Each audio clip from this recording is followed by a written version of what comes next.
like to thank the Minister to come to the House, for coming to the House. And I suppose if we were to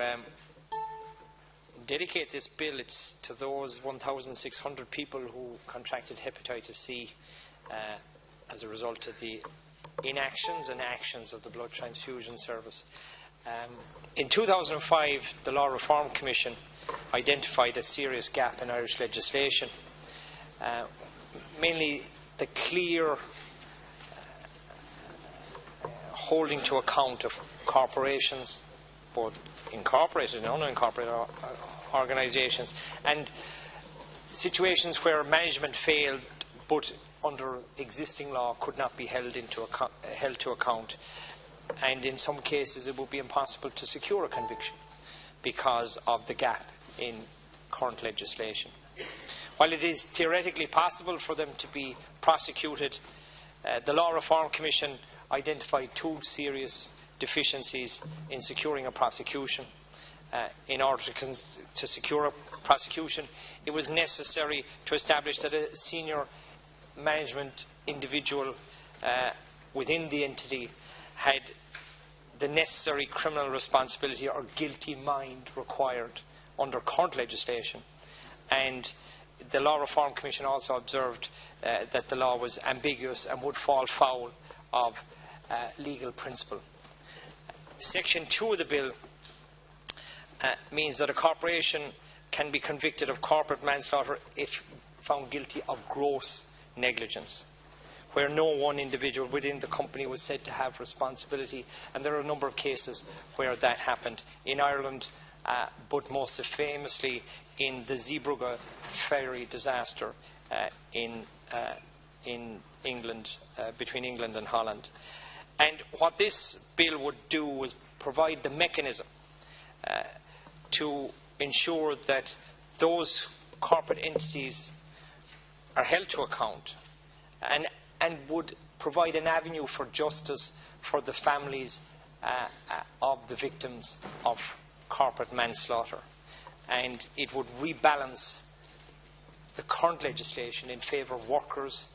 in favour of customers, in favour of the general public and the citizens. And what this is about in reality is about providing a game changer in corporate culture and ensuring that management understand that they are liable for those persons who are within their care and for those whose care they are responsible for. And what we want to do also is to create a deterrent effect whereby senior management would be aware that they could go to jail for a sentence of up to 12 years and that no longer would corporations be able to evade their responsibilities by rotating management. As the Minister would be aware, the previous Minister of Finance, Minister Ahern, received approval from the Government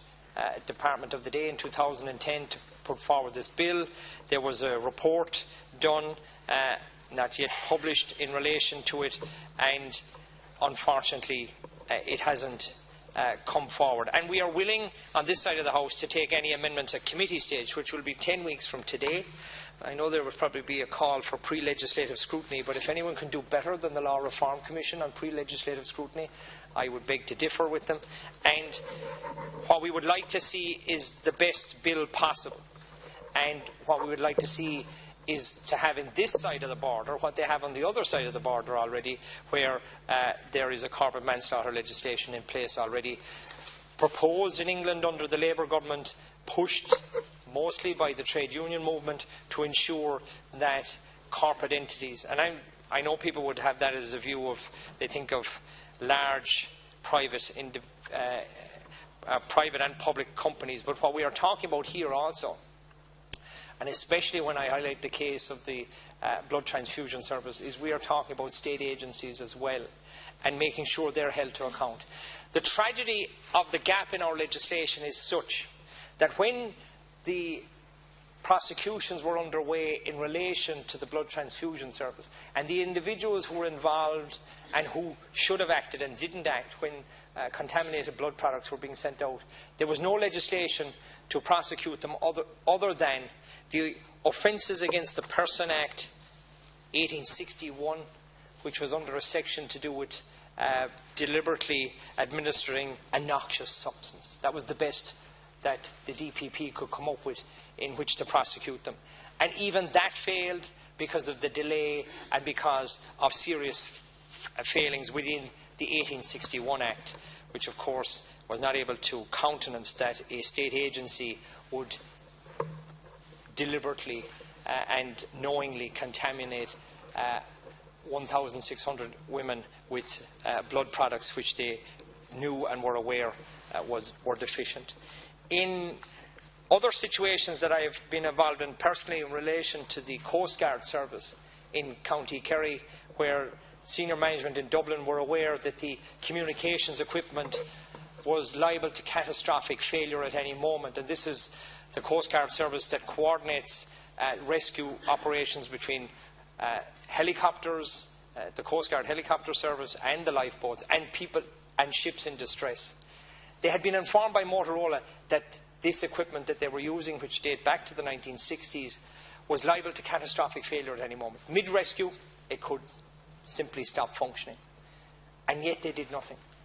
And in a rescue situation, if you lost communication, lives could be lost. And despite being told that, senior management refused to look for new equipment because they wanted to close down Valencia and move the operation to Dublin, and they wanted to keep highlighting the fact that actually the equipment was out of date. Their concern was more about their own requirements of closing Coast Guard stations in Malin and Valencia in this particular instance than the lives of the people involved. However, if there was corporate manslaughter legislation and senior management knew that they could go to jail in the event of lives being lost because the communication equipment failed and because of the fact that they knew about it, I would imagine that this cultural shift, this deterrent factor that I am looking to have put into Irish law, as is in other jurisdictions, would bring to mind in those who are in areas of responsibilities, who are responsible for people's lives, who have and should have the best interests of the citizen at heart. And sometimes, and tragically in the case of the blood transfusion service, in the case of the Coast Guard's service in Kerry, and in the case of, and this is another part of the legislation that is important, in the case of CIE in the Butterfint rail disaster, they could not actually attribute blame to one individual. It was an entire cultural problem within the organisation. And there are remedies other than sending an individual to jail or a number of people to jail, whereby within this legislation the corporation or the entity or the state body would have a report done on their activities as a result of a court action being brought against them, and that the cultural shift that would be required as a result of this report would then be put in place. And if not put in place, the courts would seek further redress. It can also put in sentences that don't involve jail terms, community service, and other possibilities. But to go back to the fundamental reason that this law should be put in place, it is for the 1,600 victims of our blood transfusion service. And tragically, that is the worst case, I would put, but not the only case where state agencies, where state bodies acted or failed to act in the best interest of the citizens and of the people of this country. And the idea of having gross negligence within our statute books that would allow the DPP and others to pursue individuals, but would also make sure that individuals who, for whatever reason, do not have the best interests of the citizens at heart might, at the very least, have their own interests in heart and might think twice before they forget to recall blood products or don't bother recalling blood products that they know to be contaminated. In other instances, in relation to the Stardust nightclub fire, again, there's nothing to say that this law would have secured a prosecution. But what is certain is the current law definitely will not allow prosecutions in cases like this. We do have health and safety legislation which predominantly addresses issues of gross negligence in the workplace, but outside of that, where it comes to customers, where it comes to women in hospitals expecting the state to look after their best interests, where it comes to people who are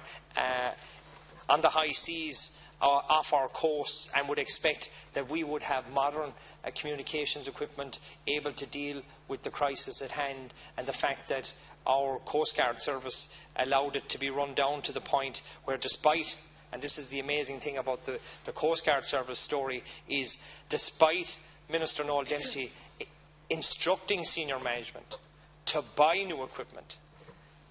the new equipment was purchased and put into a warehouse in Blanchardstown for 2 years, until such time as it ran out of warranty, waiting for the next minister to come in to give another report as to why Malin and Valencia should be shut down, hoping that the minister would agree with the report and that the new equipment would be installed in Dublin. And all the while, this old, antiquated Motorola equipment, which was so bad that the operators of the consoles used to have tweezers to pull the buttons back out of the consoles when they pressed the buttons. That's how old they were. That's how liable to catastrophic failure they were at any moment, as given to the senior management in what was known by Motorola as a death certificate, and yet they had all that equipment. They had all that information, and they did nothing. They sat on it for 10 years.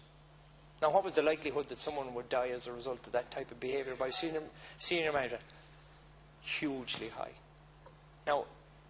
if I was able to inform senior management that under the Corporate Manslaughter Act 2016, that if that equipment did fail, that he would go to jail, I would imagine that while he would not have the interest of people on the high seas in his heart, he most certainly would have the interest of not going to jail in his heart. And that is the cultural shift, that is the deterrent factor that we are looking for. I hope, Minister, that no one ever gets convicted under this legislation. Sincerely do. I wish there was no need for it, but as we know from the hepatitis C scandal and from others, that it is required, and that if in future families lose loved ones, that therefore there is a remedy to ensure that the people who acted irresponsibly, were grossly negligent, or those who failed to act, would go to jail like they should go to jail. Thank you. Thank you, Senator Daly.